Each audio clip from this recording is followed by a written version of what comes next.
Jean-Christophe Fromentin pour le groupe UDI.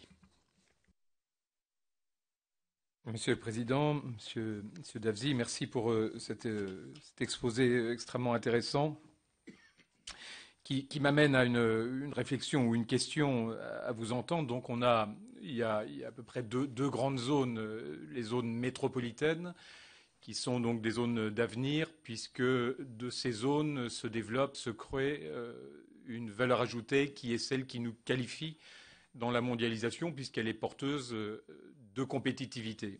Et puis des zones à plus faible densité qui abritent les villes moyennes, qui sont les anciennes zones industrielles, et qui, elles, souffrent du coup d'un déficit de qualification dans la mondialisation, puisque le processus industriel est en recul. En même temps, on s'interroge du coup sur, puisque vous dites également qu'il y a un rebond industriel possible, un potentiel de rebond industriel, en citant l'agroalimentaire, l'automobile ou l'aéronautique, on s'interroge sur comment concilier ces deux zones. Est-ce que, du coup, il ne faut pas construire un schéma d'aménagement du territoire autour des métropoles, au lieu de partir des régions, par exemple, et de dire si on a 4, 5, 6, 10 métropoles qui peuvent jouer ce rôle de locomotive, en faire les points d'entrée d'un schéma d'aménagement du territoire et agréger autour de ces métropoles des régions avec une mobilité construite autour de ces mêmes métropoles. Ce qui pose du coup, et c'est une question, quelles sont les mobilités qu'il faudrait construire ou qu'il faut construire dans les années à venir? Est-ce que c'est des mobilités de l'ensemble du territoire vers Paris, comme on a tendance à les construire aujourd'hui, ou est-ce qu'on n'aurait pas avantage à construire des mobilités de nos territoires vers ces métropoles pivots à vocation mondiale, ou en tous les cas qui sont des métropoles qui fabriquent de la performance économique? Une remarque sur le numérique.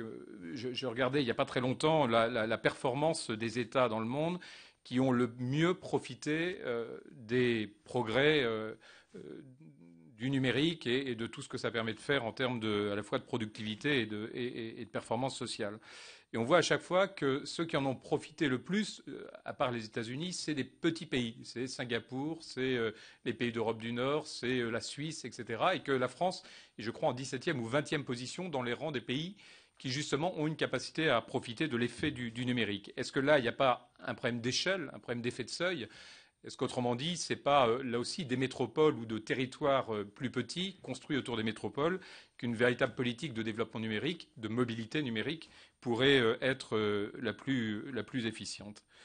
Voilà. Donc, je conclus sur cette alerte que vous posez en disant la baisse des dépenses sociales dans lequel on va aller fatalement si on veut regagner de la compétitivité va avoir un impact sur beaucoup de territoires, sur près de la moitié du territoire français.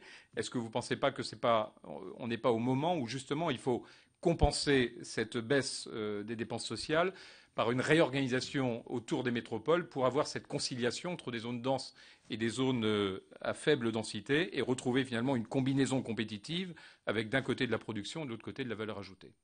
Merci. Merci.